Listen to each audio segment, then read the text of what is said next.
안녕하세요. 법 읽어주는 공정쌤입니다. 오늘은 건축법 네 번째 시간, 건축법 제3장 건축물의 유지와 관리 및 제4장 건축물의 대지와 도로에 대해서 법을 읽어보도록 하겠습니다. 먼저 제3장 첫 번째 제37조 건축지도원에 관한 사항입니다.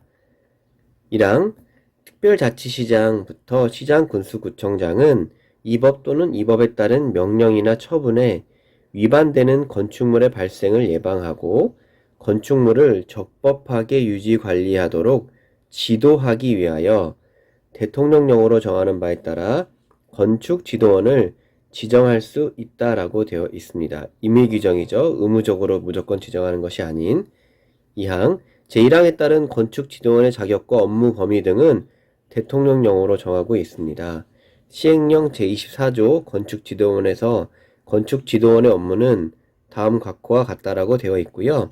1호 건축 신고를 하고 건축 중에 있는 건축물의 시공 지도와 위법 시공 여부의 확인 지도 및 단속.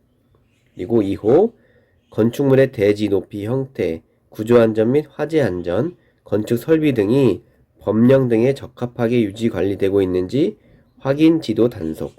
그리고 3호 허가를 받지 아니하거나 신고를 하지 아니하고 건축하거나 용도 변경한 건축물의 단속. 현장에서 일어나는 이런 위법 행위들이나 유지 관리 사항들을 확인하고 지도하는 단속 업무들을 하고 있고요. 그리고 3항에 보면 이런 업무들을 수행할 때는 권한을 나타내는 증표를 지니고 관계인에게 내보여야 한다는 규정도 있습니다. 제38조 건축물 대장입니다.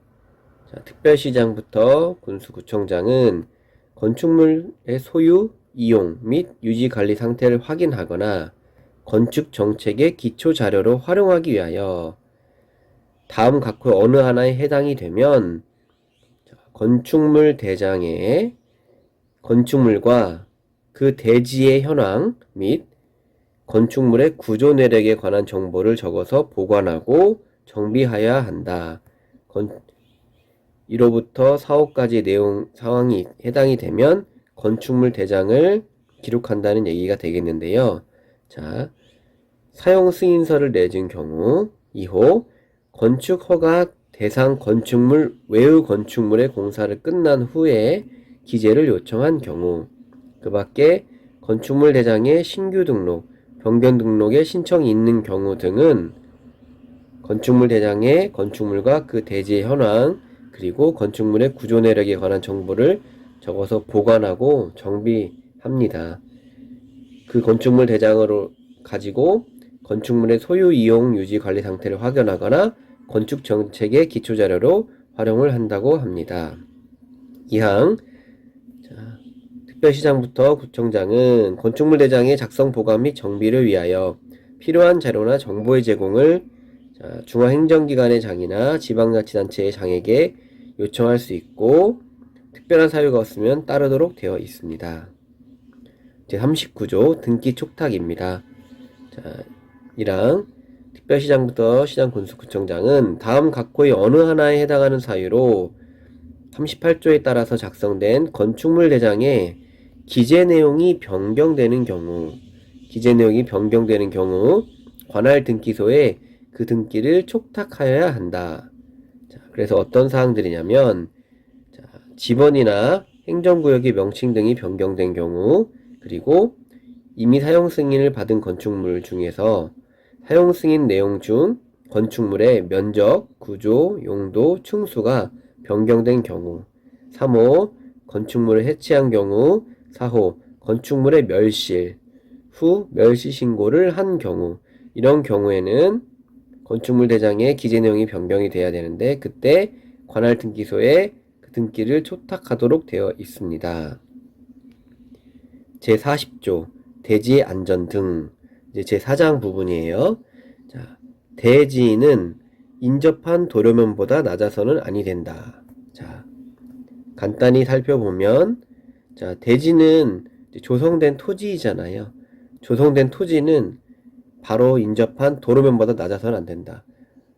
이게 건축법에서 기본적으로 갖고 있는 조항이고요. 왜냐하면 보통 도로의 지하에 이런 관로 같은 공공시설물들이 설치가 돼 있거든요. 그래서 예를 들어서 비가 많이 왔을 때, 비가 많이 오면 도로의 한켠에 배수구들이 있잖아요. 배수구들로 물이 빠져나가게 돼 있습니다. 그런데 만약에 대지가 도로보다 낮은 경우에는 어떻겠어요? 도로에서 나오는 물들이 전부 대지로 스며들겠죠. 그래서 뭐 꼭 이러한 이유뿐만 아니겠지만 이러한 이유 등을 포함해서 인접한 도로면보다 낮아서는 아니 된다. 다만 단서조항이 있죠. 제가 말씀드린 대로 배수에 지장이 없거나 용도상 방습, 자 습기가 차도 문제가 없는 경우에는 도로면보다 낮아도 된다. 이항 습한 토지, 물이 많이 나올 우려가 있는 토지, 쓰레기, 그 밖에 유사한 것으로 매립된 토지에 건축하는 경우에는 성토, 지방 개량 등 필요한 조치를 하여야 한다. 사망, 대지에는 빗물과 오수를 배출하거나 처리하기 위하여 필요한 하수관, 하수구, 저수탱크 등의 시설을 설치해야 하고요. 무너져 내림의 우려가 있는 토지에 대지를 조성하려면 국토교통부 령으로 정하는 바에 따라서 그 토지가 무너져 내리는 걸 방지하기 위해 옹벽을 설치하거나 필요한 조치를 하도록 되어 있습니다. 다만 건축사 또는 건축구조기술사에 의하여 해당 토지의 구조 안전이 확인된 경우는 그러하지 아니하도록 되어 있습니다. 제41조 토지 굴착 부분에 대한 조치 등입니다. 1항 공사 시공자는 대지를 조성하거나 건축 공사를 하기 위하여 토지를 파내거나 또 흙을 깎거나 또 매리 성토 등을 통하여 채울 때에는 그 변경 부분에 공사 중 비탈면 붕괴, 토사 유출 등 위험 발생의 방지, 환경 보전, 그 밖에 필요한 조치를 한 후 해당 공사 현장에 그 사실을 게시하도록 되어 있습니다. 그리고 허가권자는 이러한 사항들을 위반한 자에게 의무이행에 필요한 조치를 명할 수가 있습니다. 다음 42조 대지의 조경입니다. 면적이 200제곱미터 이상인 대지에 땅의 면적이 200제곱미터 이상인 대지에 건축을 하는 건축주는 조례 등에 따라 정하는 기준에 따라서 대지의 조경이나 그 밖에 필요한 조치를 하도록 하고 있고요. 다만 조경이 필요하지 아니한 건축물로서 대통령령으로 정하는 건축물에 대하여서는 조경 등의 조치를 하지 아니할 수 있습니다. 그러면 조경 등의 조치를 하지 않아도 되는 건축물을 시행령에서 정의하고 있는데요.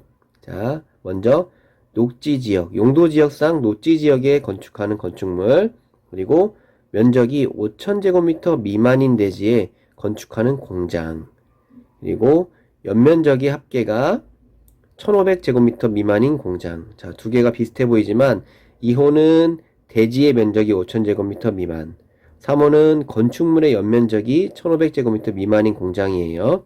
그리고 4호는 산업지적활성화법 및 공장 설립에 따른 법률에 따른 산업단지 안의 공장이 되겠죠. 그리고 6호 축사, 7호 가설건축물, 그리고 용도지역상 자연환경 보전지역, 1호는 도시지역 내고 9호는 도시지역 외겠죠. 자연환경 보전지역, 농림지역 또는 관리지역의 건축물에 대하여는 면적이 200제곱미터 이상이더라도 대지에 조경을 하지 않아야 된다는 내용이 되겠습니다. 43조 공개공지 등의 확보입니다. 다음 각호의 어느 하나에 해당하는 지역에 환경을 쾌적하게 조성하기 위하여 대통령령으로 정하는 용도와 규모의 건축물은 일반이 사용할 수 있도록 소규모 휴식시설 등의 공개공지 또는 공개공간을 설치하여야 한다. 1호부터 4호까지 일단 지역이에요. 일반 주거지역, 준주거지역. 주거지역은 두 가지고 상업지역, 중공업지역, 그리고 이런 허가권자가 도시화의 가능성이 크거나 노후산업단지 정비가 필요하다고 인정하여 지정 공고하는 지역에서 이러한 지역에서 시행령을 바로 넘어가죠. 이런 지역에서 자, 먼저 문화 및 집회시설, 종교시설, 그다음에 농수산물 유통시설을 제외한 판매시설, 여객용시설, 업무시설, 숙박시설로서 해당 용도로 쓰는 바닥면적의 합계가 5,000제곱미터 이상인 건축물 또는 다중이 이용하는 시설로서 건축조례로 정하는 건축물은 이런 건축물은 자 1호부터 4호까지의 지역에 설치할 때 이런 건축물들을 설치할 때 공개공지나 공개공간을 설치한다고 되어 있습니다. 공개공지 쉽게 말하면 우리가 보통 상업지역 같은 데 가면 큰 건물들이 있고 건축물들이 있고 한쪽 면에 대부분 그런 작은 그 휴게시설 뭐 벤치라든지 아니면 정자 같은 걸 조성해 놓고 작은 휴게 공간들이 있는 데가 있어요. 그분들이 공개공지라고 보시면 되고 자 2항에서 공개공지 등의 면적은 자, 대지 면적의 100분의 10 이하의 범위에서 조례로 정하고 있고요. 이 경우에 자, 제42조 조경을 하게 되어 있는데 자, 조경 면적과 그다음에 매장문화재 현지 보존 조치 면적 등을 공개공지 면적에 포함할 수 있습니다. 조경을 했다면 공개공지로 만들어야 되는 면적에 포함시켜서 할 수 있고요. 그리고 건축주에게 본인의 땅을 내놓으라고 했으니까 혜택을 줘야겠죠. 그래서 사항에 보면 건축물의 공개공지 등을 설치하는 경우에 자 이러한 완화되는 내용들이 있어요. 자 용적률과 건축물의 높이 기준을 각각 1.2배 이하의 범위에서 완화시켜서 적용을 시켜줄 수 있습니다. 그래서 사항에 보면 누구든지 공개공지 등의 물건을 쌓아놓거나 출입을 차단하는 시설 설치하는 등 공개공지 등의 활용을 저해하는 행위를 하여서는 안 된다는 내용도 있네요. 자, 44조 대지와 도로의 관계.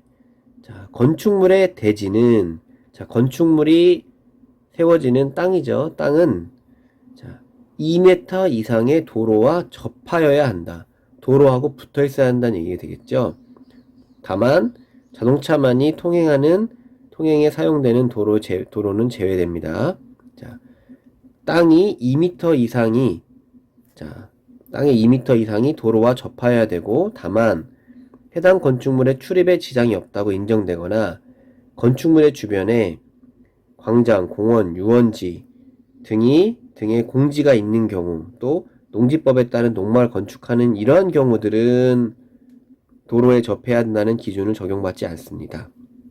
그리고 2항 건축물의 대지가 접하는 도로의 너비, 대지가 도로에 접하는 부분의 길이 이러한 사항들은 대통령령으로 정하는 바에 따르고요. 자, 다만 연면적의 합계가 2,000제곱미터, 공장은 3,000제곱미터 이상의 건축물의 대지는 자, 1항에서는 건축물의 대지는 2m 이상 도로와 접해야 한다고 하지만 그 대지에 올라오는 건축물이 연면적 합계가 2,000제곱미터 이상인 건축물의 대지는 두 가지 조건이에요. 6m 이상, 그러니까 도로의 폭이 자, 어떤 도로가 있어요. 도로가 중앙선이 있으면 도로의 폭이 6m 이상이고 이게 여기 땅이라고 해봐요. 건축된 땅인데 이 접하는 땅이 이 부분이 4m 이상 접해야 한다는 조항도 있습니다. 그리고 45조 자 허가권자는 자 제2조 11제1항 11호 나무 건축허가 또는 신고시에 시도지사 등의 위치를 지정하여 공고하는 이러한 경우에는 이러한 것에 따라서 도로의 위치를 지정 공고하려면 그 도로에 대한 이해관계인의 동의를 받아야 되고요. 다만 허가권자가 이해관계인이 해외에 거주하는 등의 사유로 이해관계인의 동의를 받기가 곤란하다고 인정하는 경우나 주민이 오랫동안 통행로로 이용하고 있는 사실상의 통로로서 해당 지방자치단체의 조례로 정한 이런 경우들은 이해관계인의 동의를 받지 아니하고 건축위원회 심의를 거쳐 도로를 지정할 수 있습니다. 그리고 2항 1항에 따라 지정한 도로를 폐지하거나 변경하려면 마찬가지로 그 도로에 대한 이해관계의 동의를 받아야 합니다. 자, 46조 건축선의 지정입니다. 건축선의 지정입니다. 먼저 1항 도로와 접한 부분에 건축물을 건축할 수 있는 선을 건축선이라고 그래요. 도로가 있고 대지하고 도로가 접해 있고 대지 안에서 건축물을 건축할 수 있는 선, 건축선은 대지와 도로의 경계선으로 한다. 자, 그리고 다만 소요너비 4m에 못 미치는 너비의 도로인 경우에는 그 중심선으로부터 소요너비 2분의 1 수평거리만큼 물러난 선을 건축선으로 하되 그 도로의 반대쪽에 경사지, 하천, 철도, 선로부지 그 밖에 이와 유사한 것이 있는 경우에는 그 경사지 등이 있는 있는 쪽의 도로 경계선에서 소요너비에 해당하는 수평거리의 선을 건축선으로 하며 도로 모퉁이에서는 대통령령으로 정하는 선을 건축선으로 한다. 이거를 간단히 설명하면 자, 이게 지금 도로예요. 이게 도로 중앙선이죠. 도로 끝선이고 여기가 건축물이 앉혀지는 대지예요. 대지. 건축물이 이렇게 건축물이 있어요. 건축물이 이제 있는데 자, 일단 4m 이상의 도로와 접하도록 되어 있고 이런 경우에 이 도로선과 이 대지 경계선이 바로 건축할 수 있는 선이 되는데요. 만약에 이 도로가 4m가 안 돼요. 4m가 안 되면 자, 도로의 중심선 있잖아요. 도로의 중심선에서 자, 절반. 원래 4m의 절반 2m니까 절반 2m를 띄어요. 2m를 띄어. 대지 경계선은 여기가 되는데 실제로 건축할 수 있는 선은 중심선에서 2m까지 띄어진 선이 되겠죠. 이걸 평면으로 그려보면 평면으로 그려버리겠습니다. 자, 이게 도로예요. 도로 중심선이 있고 여기 도로 끝선이에요. 끝선이고 대지가 이렇게 있어요. 만약에 도로가 이게 4m 이상이 되면 건축선은 바로 이 대지 경계선이 되겠지만 4m가 안 된다. 4m가 안 됐을 경우에 예를 들어서 3m라고 하면 이 중심선에서 띱니다. 중심선에서 2m를 띄어요. 2m를 가는 거예요. 그래서 대지 경계선 여기지만 실제로 건축을 할 수 있는 선은 이 부분이 되는 겁니다. 이 뒤로 건축물이 들어가야 되는 거고 만약에 한쪽 면이 경사지나 하천, 철도, 선로부지 이러한 경우에는 자, 여기서부터 4m를 띈 선이 건축선이 됩니다. 자, 그리고 2항 자, 이런 허가권자는 시가지 안에서 건축물의 위치나 환경을 정비하기 위하여 필요하다고 인정하면 자, 4m 이하에서 건축선을 따로 지정할 수 있습니다. 이런 경우에는 30일 이상 공고를 하도록 되어 있고요. 건축선의 지정 알아봤습니다. 이제 47조 건축물과 담장은 자, 건축물과 이해하는 그림 하나 갖고 왔는데 건축물과 담장은 건축선의 수직면 건축선은 아까 건축을 할 수 있는 선이에요. 건축선의 수직면을 넘어서는 안 된다. 다만 지표 아래 부분은 그러하지 아니하다. 자, 여기 쉽게 이게 지금 도로고 이게 대지예요. 대지에서 자, 건축선이 이렇게 지정이 돼 있대요. 건축선이 지정이 돼 있으면 당연히 건축물은 이 건축선을 넘어와서는 안 되는 거예요. 건축선 넘어와서는 안 되고 다만 지하 부분은 괜찮대요. 지하 부분은 이 건축선 넘어서 이 부분이죠. 이 부분 넘어서 할 수 있고 자, 도로면으로부터 높이 4.5m 이하에 있는 자, 도로면으로부터 자, 높이 올라가죠. 높이 4.5m 이하에 있는 출입구, 창문 이런 유사한 구조물을 열고 닫을 때는 건축물의 수직면을 넘지 아니하는 구조로 한다. 자, 4.5m 이상은 수직선을 넘어와도 되지만 아래쪽은 이런 것들은 안 된다는 얘기가 되겠습니다. 이런 건축선에 따른 건축 제한까지 알아봤습니다. 다음 시간에는 제5장 건축물의 구조 및 재료 등에 대해서 알아보도록 하겠습니다. 시청해주셔서 감사합니다.